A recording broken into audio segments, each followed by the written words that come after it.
Akan coba ngelanjutin pembahasan kita yang kemarin, yaitu tentang cinta. Tapi kali ini kita akan coba lihat lebih dalam lagi. Lebih dalam. Emangnya gali sumur.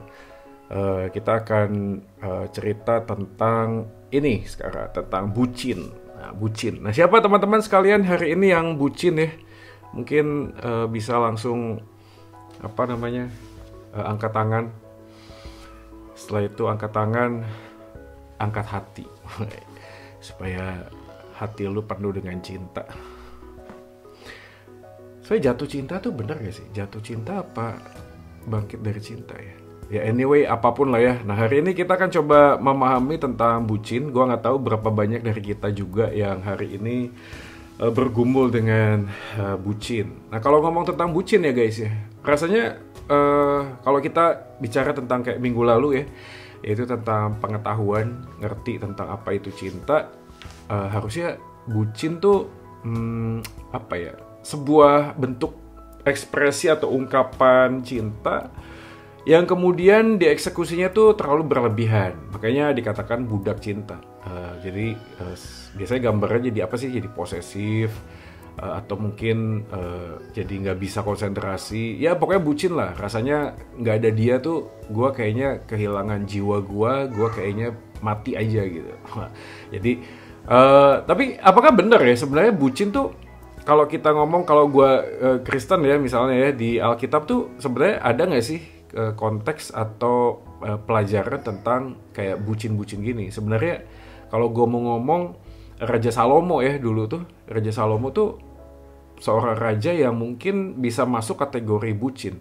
Bayangin aja ya, gue bacain ya satu kalimat yang dia tulis di Kidung Agung pasal yang ke-8 nih. Dia ngomong begini, "Taruhlah aku seperti meterai pada hatimu, seperti meterai pada lenganmu, karena cinta kuat seperti maut, kegairahan gigi seperti dunia orang mati. Nyalanya adalah nyala api seperti nyala api Tuhan. Air yang banyak tak dapat memadamkan cinta. Sungai-sungai tak dapat menghanyutkannya. Sekalipun orang memberi segalanya, harta benda, rumahnya untuk cinta, namun ia pasti akan dihina." Ini kalimat ya, menurut gue ini bucin banget sih. Jadi kalimat ungkapannya tuh dia ngomong tentang meterai pada hatimu, lalu meterai di dalam lenganmu. Dia ngomong juga nyalanya itu seperti nyala api Tuhan, air yang banyak gak bisa memadamkan cinta. Bahkan dikatakan sekalipun orang memberi semua harta bendanya untuk cinta, namun ia pasti akan dihina. Nah, ini kalimat yang diungkapkan oleh seorang raja yang namanya Salomo, tentu aja gak bisa baca mentah-mentah kayak gini sih. Artinya ya gimana pun juga kita butuh penafsiran lah. Kita perlu banget menafsirkan sebenarnya Kidung Agung tuh bicaranya tentang apa sih ya. Nah, kalau kita lihat Kidung Agung, sebenarnya kan Raja Salomo tuh nulis 3 kitab ya. Jadi kitab yang pertama itu mungkin bisa dikatakan kitabnya adalah Amsal ya. Amsal tuh kitab hikmat. Ya ini cocok banget sih, persis. Kenapa? Karena pada waktu Salomo dipanggil sama Tuhan, Salomo tuh minta satu permintaan kan, supaya dia penuh dengan hikmat ya. Nah, yang kedua adalah kitab Kidung Agung, lalu yang ketiga kitab Pengkhotbah. Nah, kalau kita membaca ketiga kitab ini, tentu ini masuk dalam satu rentetan peristiwa ya, fase kehidupan ya. Maksudnya waktu ngomong tentang kitab Amsal, Salomo tuh dalam proses dia jadi raja yang betul-betul luar biasa sih. Jadi penuh, full of wisdom, penuh dengan hikmat. Makanya semua kalimat-kalimatnya tuh keren banget sih sebenarnya. Nah, waktu dia masuk dalam beranjak tingkat kedewasaan, dia menuliskan kitab Kidung Agung. Nah, tentu saja kita bisa menebak dong, kitab Pengkhotbah ada di penghujung hidupnya kan. Makanya dia ngomong, "Aku telah melihat berbagai macam kehidupan di bawah kolong langit ini. Aku melihat semuanya sia-sia," dan seterusnya. Nah, waktu kita ngelihat tentang hal itu, ya kitab Pengkhotbah kelihatannya memang ditulis di akhir kehidupannya ketika dia refleksi sepanjang masa mudanya dan seterusnya. Nah, waktu kita ngelihat bagian ini, ayat pertama di kitab ini, Raja Salomo tuh menulis Kidung Agung. Ya, arti Kidung Agung tuh sebenarnya adalah yang teragung atau yang terbaik sebenarnya. Jadi ini adalah sebuah ungkapan dari apa yang dirasakan, dialami oleh Raja Salomo tersebut. Nah, tujuan dari Kidung Agung ini memang itu untuk mengungkapkan kedalaman tentang cinta, guys. Jadi ini cocok banget kalau kita hari ini coba untuk melihat bucin dari sudut pandangnya seorang raja yang konon punya segalanya, ya, punya kekayaan, punya kehormatan, punya banyak hal yang dimimpikan lah, yang diidam-idamkan oleh orang zaman now, ya. Jadi kalau kita lihat ini dan kita mau belajar tentang bagaimana Raja Salomo melihat tentang cinta, rasanya ini cocok, ya. Jadi sajak atau puisi-puisi yang dituliskan ini memang platformnya tuh jelas banget. Maksudnya ini adalah sebuah bentuk asmara, cinta yang terbatas di dalam sebuah relasi suami istri sebenarnya. Walaupun kita tahu, guys, bahwa si Salomo ini juga punya banyak gundik kan. Nah, kita nggak akan bahas itu. Tapi paling tidak, apa yang menjadi gambarannya Salomo saat itu tentu saja mempunyai sebuah maksud dan tujuan di dalam relasi suami dan istri. Nah, tapi kalau teman-teman yang belum menikah, loh ngapain gue ikutan terus dengerin tentang cinta pernikahan? Enggak, guys, sebenarnya di dalam pernikahan kan kita kan nggak mungkin tiba-tiba langsung masuk dalam pernikahan kan. Kita ada satu proses perjalanan sampai ke dalam sebuah pernikahan. Jadi kalau gue lihat sih cinta ini lebih kepada universal, walaupun nanti harapannya ke depan apa yang kita bisa mengerti ini bisa dieksekusi di dalam sebuah pernikahan. Karena konteksnya udah jelas itu tentang sebuah pernikahan, maka di dalam ayat yang kelima ada kata bersandar pada kekasihnya, itu menunjukkan sebuah keintiman. Jadi lagi-lagi, sebenarnya Alkitab atau kitab suci itu memberikan kepada kita sebuah petunjuk yang jelas tentang sebuah bentuk keintiman sih di dalam sebuah relasi. Lagi-lagi ya, kalau kita ngomong tentang bucin, ya ini memang bucin sih. Tapi emang apakah betul bucin yang positif dan bucin yang negatif? Mungkin gitu ya gambarannya ya. Nah, kalau kita lihat lagi misalnya ada keintiman, tapi bukan cuma sekedar itu. Kita harus lihat di dalam konteks ini ada rujukan tentang ibu dari anak laki-laki yang mengandung dan melahirkan. Jadi kalau kita baca sebelum-sebelumnya tuh ada satu perumpamaan dulu tuh. Itu ibaratnya sebuah relasi yang digambarkan dengan sang perempuan yang melihat pohon apel. Dia mengingat bahwa di sanalah dia membangunkan kekasihnya, ya guys, nanti bisa baca di sebelumnya. Di sanalah ibu sang laki-laki, ya, pasangannya tersebut melahirkan. Di sana jugalah ibu sang lelaki mengandung. Jadi kalau kita ngomong tentang konteks ini, ada sebuah bentuk keintiman, dan keintiman ini relate, berhubungan dengan apa? Berhubungan dengan sebuah pengalaman masa lalu. Pengalaman masa lalu dari mana? Dari ibu yang melahirkan, ibu yang mengandung, lalu ada sebuah pohon apel yang menjadi sebuah gambaran tentang sebuah peristiwa, tentang sebuah momentum, tempat, ya. Jadi lagi-lagi kalau kita melihat ini, cinta itu bicara tentang menempatkan seseorang dalam pikiran tuh berulang-ulang. Dia mengingat kembali peristiwa-peristiwa yang pernah terjadi dahulu dan terus-menerus menunjukkan apa yang sedang dia idam-idamkan. Jadi kan sebuah ungkapan dari seorang yang lagi jatuh cinta nih. Lalu dia ngomong, aku mengingat seperti sang ibu melahirkan, aku lihat pohon apel, di sanalah aku berbaring dan seterusnya. Nah, itu semuanya sebenarnya sebuah rentetan peristiwa. Jadi pelajaran pertama yang kita bisa renungkan gini sebenarnya, bahwa keintiman itu adalah sebuah proses yang memang tidak seketika terjadi, membutuhkan sebuah perjalanan di mana kita itu menaruh waktu, tenaga, konsentrasi kepada orang yang kita cintai. Nah, ini kan lagi-lagi bucin kan sebenarnya. Kan dia terus memikirkan hal itu gitu.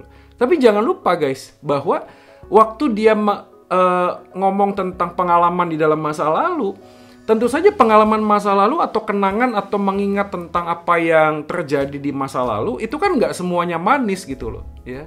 Nggak semuanya tuh indah, nggak semuanya tuh sukacita. Ada hal-hal yang mungkin juga bisa melukai, ada luka, ada pengalaman yang pahit mungkin yang pernah terjadi di masa lalu. Nah, di dalam proses perjalanan itulah sang penulis kitab Kidung Agung ini, Raja Salomo ini, ingin membawa kita untuk memikirkan bahwa sebuah relasi itu tidak hanya memberikan kenangan manis, tapi juga cinta bisa membuat sebuah kenangan pahit yang kemudian di dalam kepahitan pengalaman itu kita bisa menemukan manisnya cinta. Wah, ini keren ya.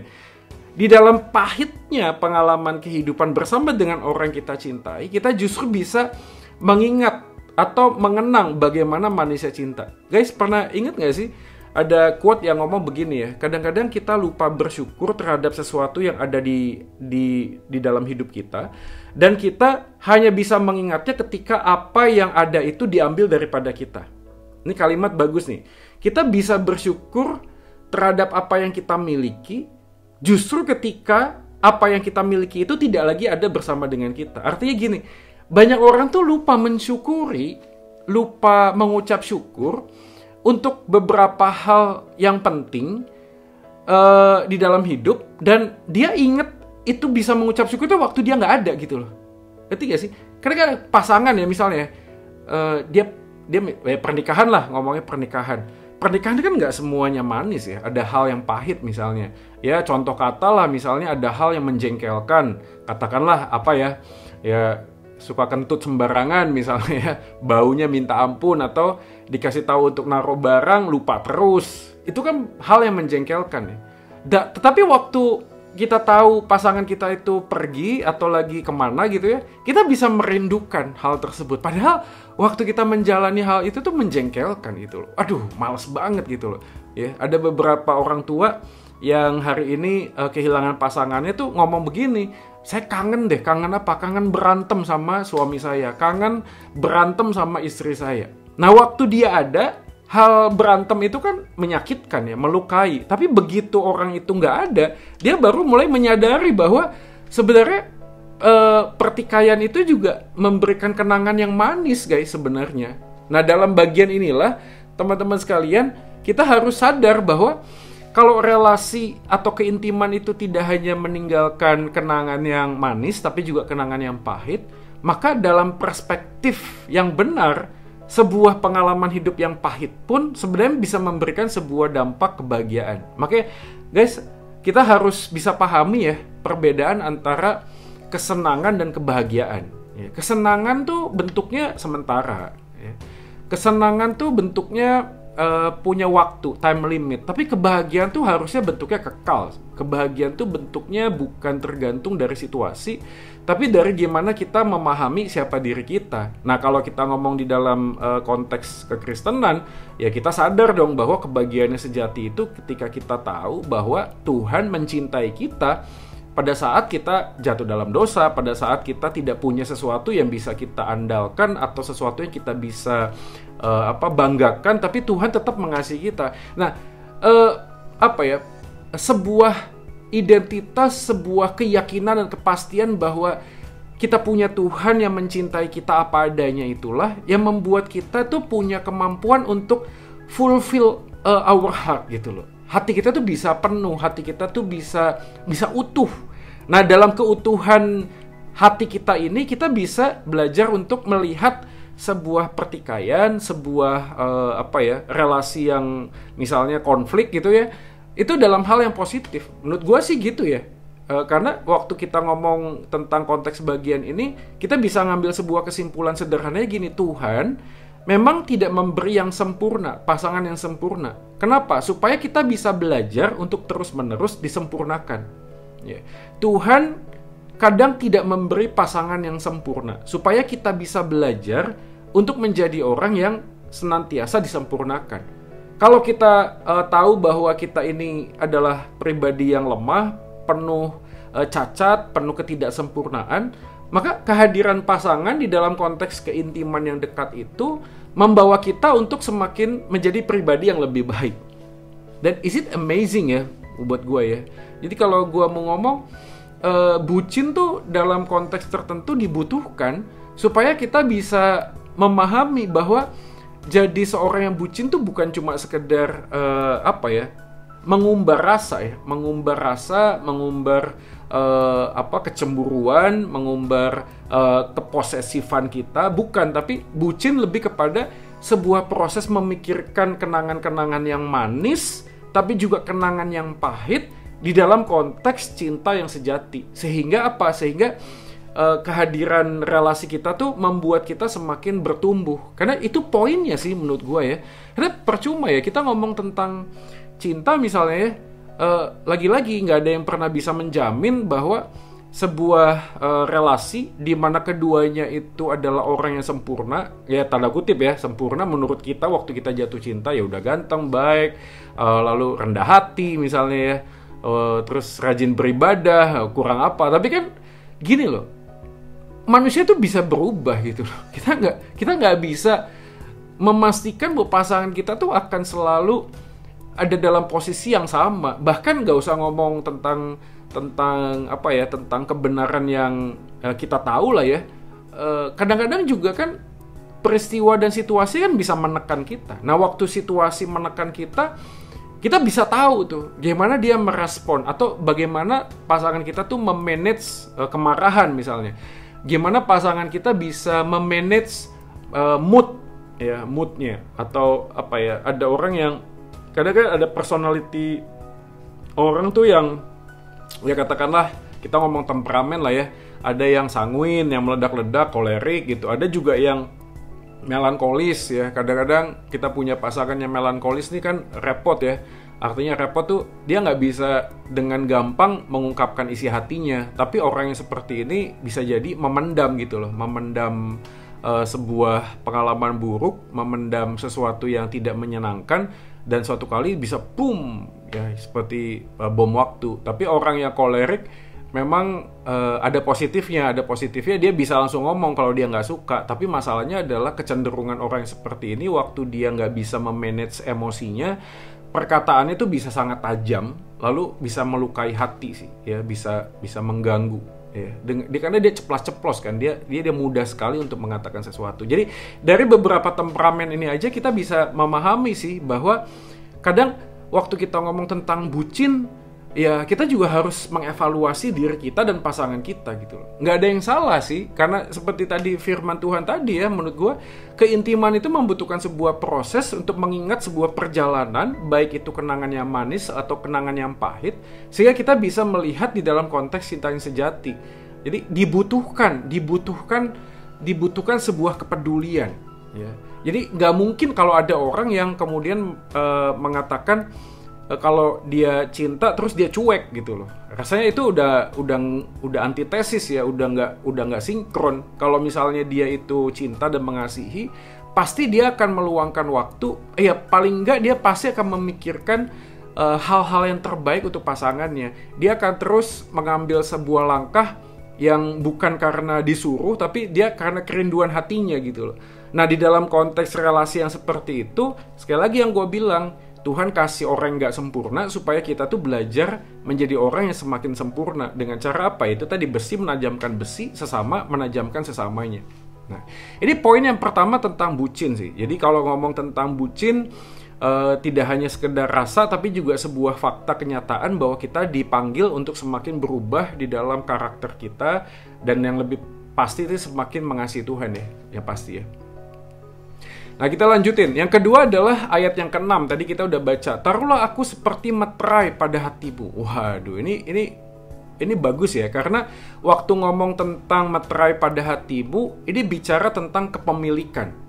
Jadi kalau kita lihat di Alkitab, beberapa istilah tentang meterai itu sebuah gambaran tentang seal. Seal dalam tradisi kuno mungkin seperti surat perintah ya, lalu kemudian diketok gitu ya, ada sebuah gambaran tentang identitas raja atau kerajaan yang memang nggak bisa dibuka oleh siapapun, dan itu di-seal, diketok ya, kelihatan gitu, nempel gitu. Jadi begitu Anda buka, pasti akan langsung merusak ya, merusak entah itu sealnya atau kertas di mana stempel itu ditaruh. Artinya gini, waktu kita ngomong tentang cinta, sebenarnya Raja Salomo bicara tentang cinta tuh diibaratkan seperti sebuah meterai.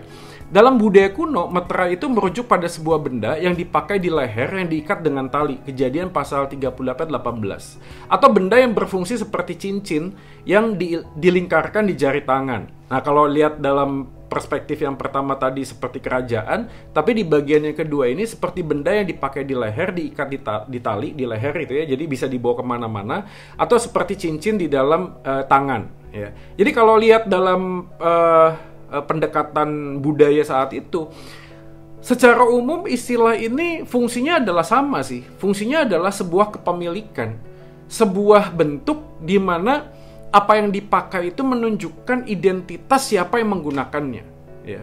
Siapa yang menggunakan itu nampak dari apa yang dia gunakan. Jadi kalau misalnya katakanlah kita dalam tradisi timur hari ini, orang yang menikah itu kan pakai cincin ya, cincinnya lalu ditulis nama pasangannya, lalu pasangan itu dipakai ya 11. Enggak semua orang pakai cincin sih.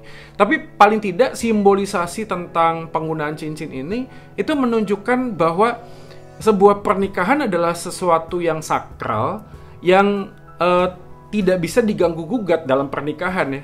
Tidak bisa diganggu-gugat. Ini menjadi sebuah komitmen untuk saling menjaga, untuk saling memelihara, untuk saling untuk saling melindungi di dalam semua kondisi apapun. Ingat nggak sih kalau kita lihat orang yang married gitu ya, menikah ya kan jadinya begitu ya.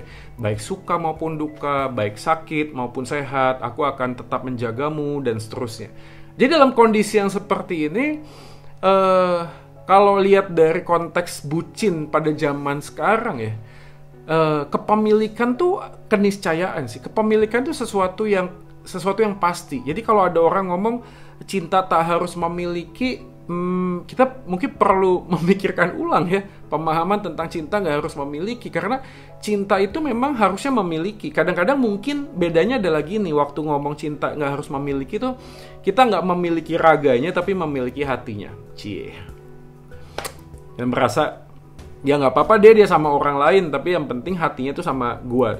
Lagi-lagi itu nggak akan pernah bisa, it cannot work out gitu loh dengan cara seperti itu. Yang terjadi adalah kemudian kita akan tersiksa dengan situasi yang seperti itu. Jadi kalau ada teman-teman yang hari ini sedang menunggu seseorang yang lu suka tapi dia udah ada sama orang lain, menurut gua sih ada baiknya lu menguji hati sih. Menguji hati artinya gini, benarkah bahwa usaha yang aku lakukan ini didorong oleh motivasi yang baik dan benar. Nah waktu itu kan gue pernah ada pertanyaan ya, Kak Joy, boleh nggak sih kalau kita ngegebet pacar orang misalnya?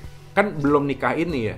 Ya dalam situasi tertentu memang benar, tapi dalam konteks yang lain rasanya nggak bisa begitu. Kenapa? Karena kita kan tahu ya ada golden rule ya. Di dalam Alkitab tuh ada kalimat yang Yesus ajarkan, ngomongnya begini, apapun yang kamu ingin orang lain perbuat kepadamu, perbuatlah itu lebih dahulu, perbuatlah itu kepada orang lain. Itu golden rule ya.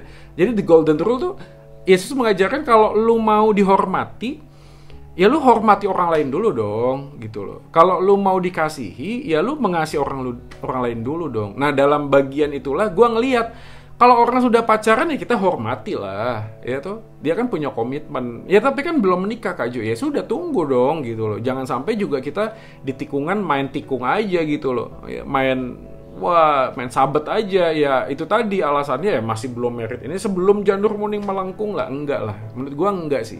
Tapi kalau lu mau mendoakan, mungkin ya it's okay lah ya. Mendoakan apa supaya pacarnya dipanggil pulang oleh Tuhan atau apa? Gua nggak tahu sih. Enggak itu cuma joke aja ya.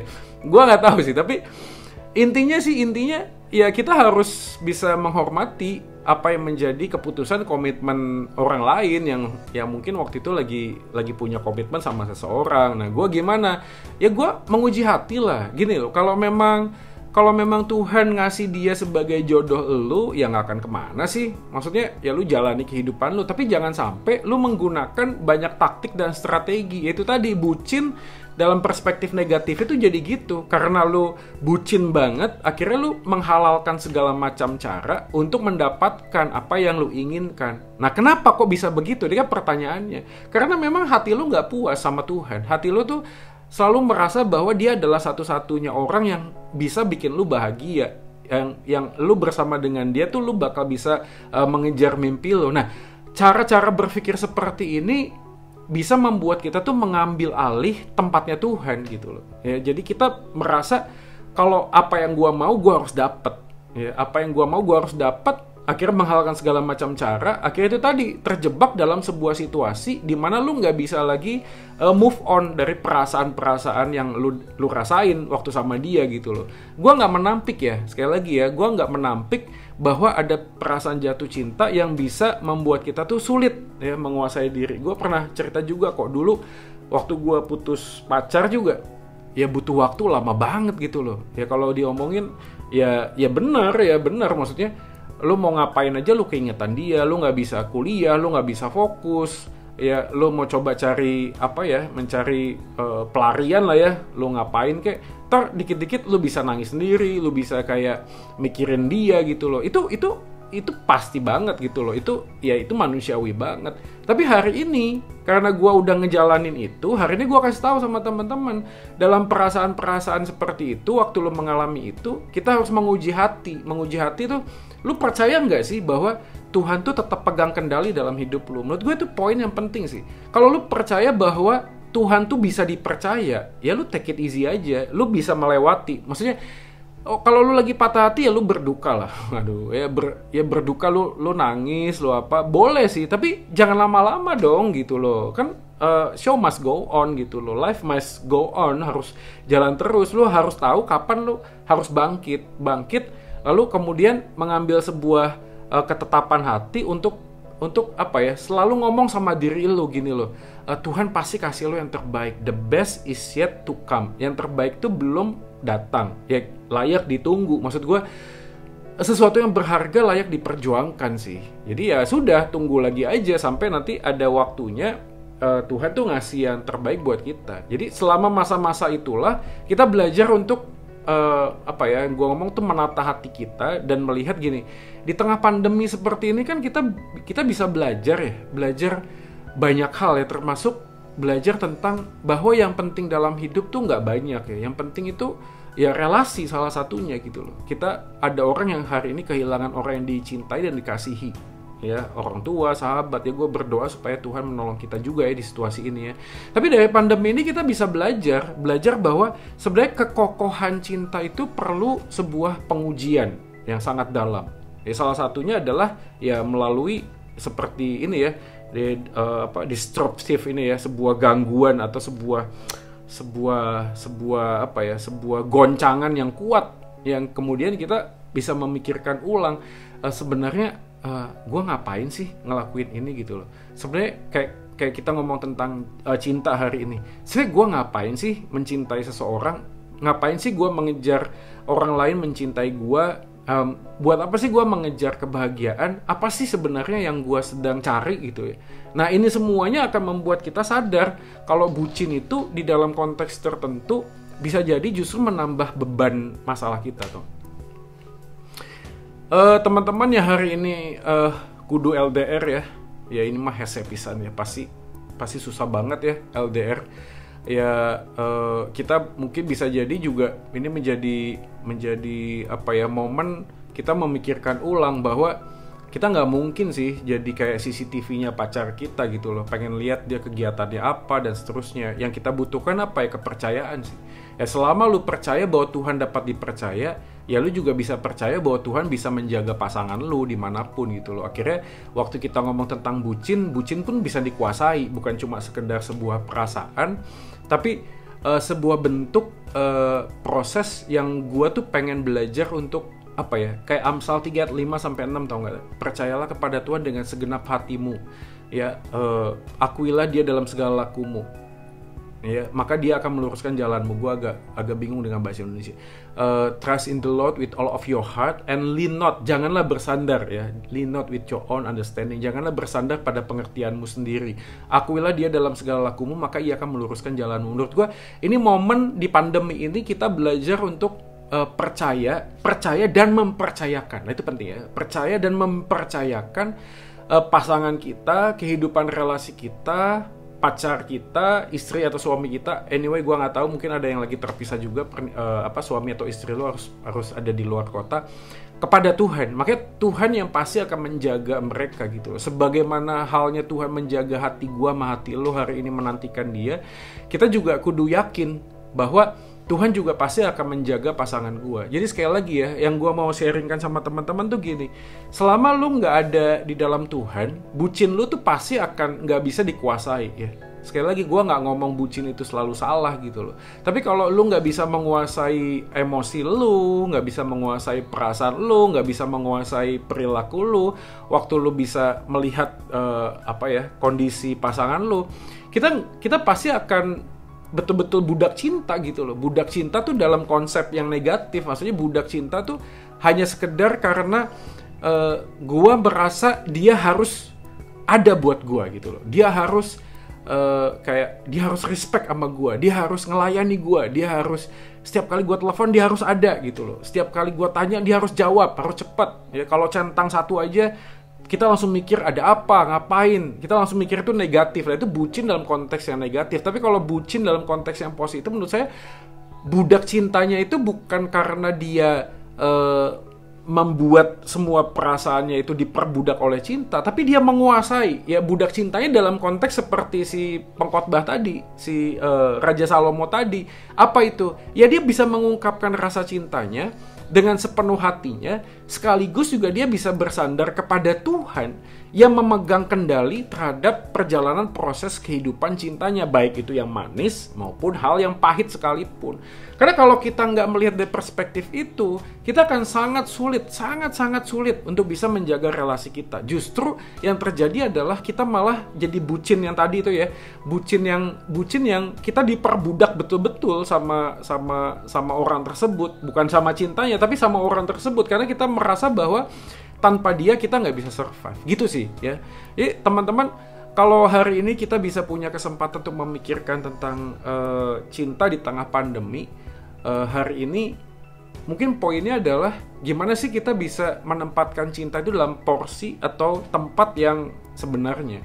Karena selama kita tidak menempatkan cinta di tempat yang sejati, yang sebenarnya, maka gimana pun juga kita betul-betul diperbudak bukan oleh cintanya menurut gua, tetapi oleh orang yang kita anggap itu adalah sebuah cinta. Karena gini, cinta tuh nggak pernah salah, walaupun orang yang kita cintai mungkin bisa salah. Cintanya nggak pernah salah, tapi orang yang kita cinta itu bisa jadi salah. Dalam konteks lain, lo bisa melakukan apa yang namanya cinta itu. Lo bisa belajar berkorban, lo bisa bertumbuh, lo bisa menjadi serupa seperti Yesus. Tapi nggak selamanya lo harus sama dia kalau lagi pacaran ya nggak harus sama dia. Artinya ya itu tadi gue selepat ngomong kan sama teman-teman, mantan tuh bukan untuk dibenci, tapi untuk dicintai dengan cara yang berbeda. Lo tetap bisa, oke, gue udahan ya sama lo ya, tapi bukan berarti kita musuhan. Gue udahan sama lo dan gue berterima kasih karena hari ini gue menjadi pribadi yang lebih baik, juga karena kontribusi hidupnya, dirinya. Dan lo juga dalam posisi tertentu harus ngelihat gimana lo bisa kasih kontribusi positif kepada orang tersebut gitu. Walaupun kemudian at the end lo nggak married sama dia, menurut gue sih nggak apa-apa ya.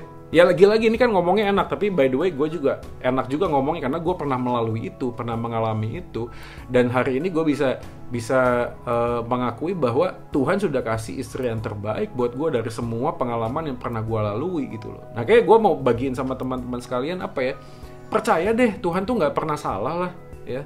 Tuhan tuh juga nggak pernah merancangkan yang jelek kok dalam hidup lo. Ya, selama lu bisa mempercayakan kehidupan lu sama Tuhan, gue yakin lah Tuhan pasti akan kasih yang terbaik buat lu semua. Nah ini sebuah perenungan dari kitab Kidung Agung ini tentang bucin, nay or yay. Ya lu bisa ngeliat lah dari semua penjelasan gue. Jadi ada nay-nya, ada yes-nya juga, ada yes gitu. Yes-nya adalah itu tadi, Tuhan memberikan kita kesempatan seperti Raja Salomo tadi ya, mengatakan tentang apa yang disampaikan tentang ungkapan cintanya. Bayangin kalimat-kalimat yang dia sampaikan gitu.